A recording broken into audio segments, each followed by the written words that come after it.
What is up, YouTube? Welcome back to another video. So we got some exciting stuff going on today. As you guys just saw, we bolted up the sway bar and the end links to the rear. That pretty much completes everything that we need to do underneath the car. So now it's just a matter of installing the suspension. We have our springs that would need to go in the rear, as well as the struts, so we need to install those. And then start installing all of our braking mechanisms, so handbrake, brake lines, parking brake.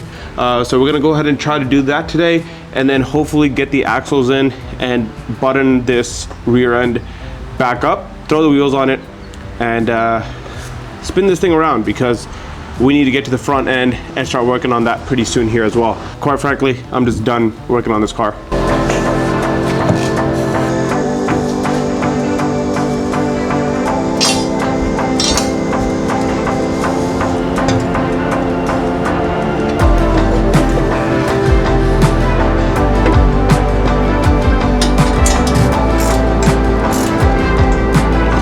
We just got our brake dust shield back on. We got the new hardware in. We even plugged in our brake sensor right here and put that grommet back into the body, so we should have a watertight seal. And then this is the bushing that goes right here, but with the MTS Technic kit, they tell you to replace it from the top, and this is brand new. I actually threw away the old one and put it on the bottom right here. So I did that, and the spring should sit just like that. Now we don't have our actual strut in, so we'll wait for that to put this in. And I also want to put in our axle first into the diff and into the hub itself before we actually do the strut and spring and so on, just so I think with less stuff here it'll be a little bit easier to get that in. So that's the hope and that's the goal. We also got to put a reinforcement plate right up there. We got that already as well, so sit between this and the top of the strut, so this will never kind of break through. We'll clean up this surface strut just a tad bit, but yeah, so far looking good. I'm gonna go ahead and do the same thing on the other side. So I just made a slight mistake, not a major mistake, but off camera I wanted to see if my method of freezing the hubs actually worked, and it did. It made it super easy to press these in. I just used that same hub puller, put the smaller kind of bearing size on the back, put this right against the hub itself, just like that, and literally hand tighten it back into place. And as you can see, spins, doesn't make any noise, which is a great sign. But the issue here now is that I should have put the parking brake assembly on before this. Now it is not a deal breaker, I can still do it, but it is just gonna make it a lot harder to get the springs across with this hub on and get this bottom bracket that connects to this piece right here. So I'm gonna go ahead and try that, see if I can actually get it done. But for the other side, I'll probably make sure to put the hub on after. As you can see, this thing is actually starting to melt now because it was frozen. But I'm glad that it worked out, because that made it so much easier. And if you're gonna do this at home, definitely freeze your hub. Okay, so we got the parking brake assembly on this side, and we just need to throw this on, and we threw the hub on, so we're gonna have to work around that. The only other thing that we're missing for this is, and these are kind of like push pins, and they're actually gonna be what's gonna hold the brakes in place. I'm really hoping I did this right, but it seems to be right, because when I pull on this, I get some movement in the braking mechanism.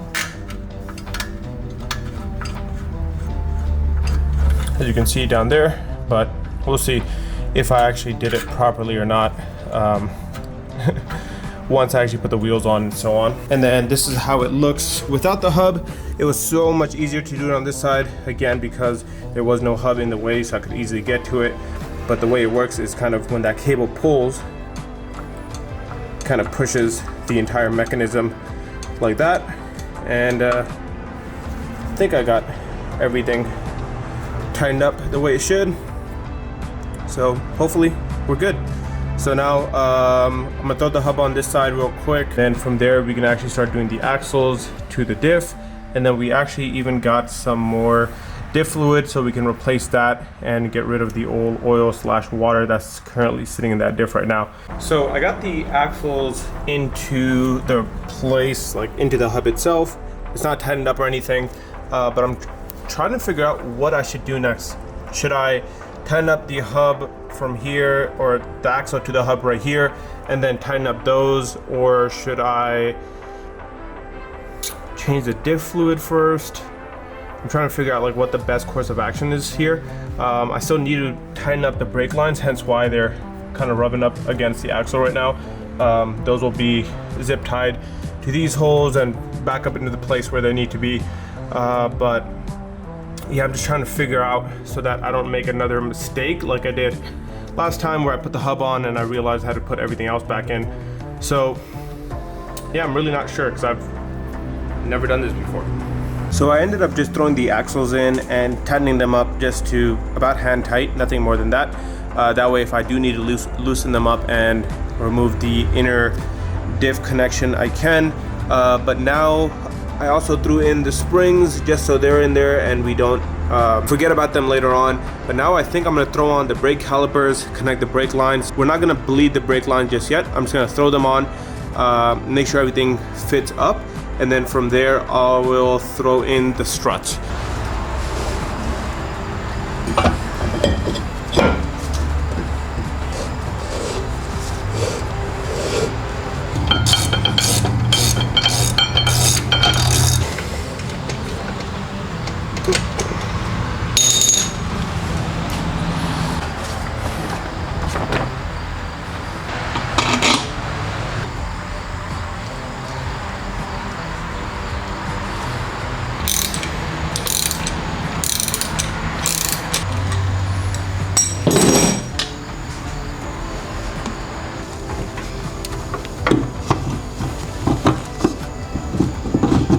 Right here.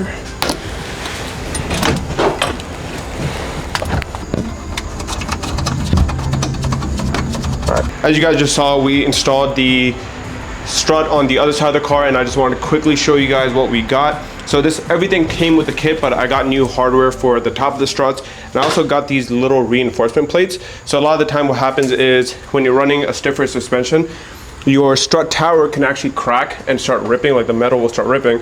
So I'm putting these on the top side. The strut will go from the bottom and then the body will be in the center, just to give it a little bit extra strength. And we are running some stiffer bushings, so this is a must-have if you're going to upgrade the bushings. But even if you have an older car, you're better off running these. And then after that, we'll just bolt it to the bottom, and the entire rear end of the car should be complete. And we can throw the wheels on and get this thing out the garage. So just gonna install this real quick and we should be good. Okay. So as you guys can probably see, the car is complete, or at least the rear end is complete. It is currently 3 a.m. I just finished on the car, and I'm feeling good right now. So as you guys can see, we got the car back on the ground, and it is rolling. We got everything tightened up. We tightened up the axles to the differential. We even got our hubs tightened up using a crowbar. Everything is now sound and put together. Luckily for us, slamming the coilovers put this at a perfect ride height.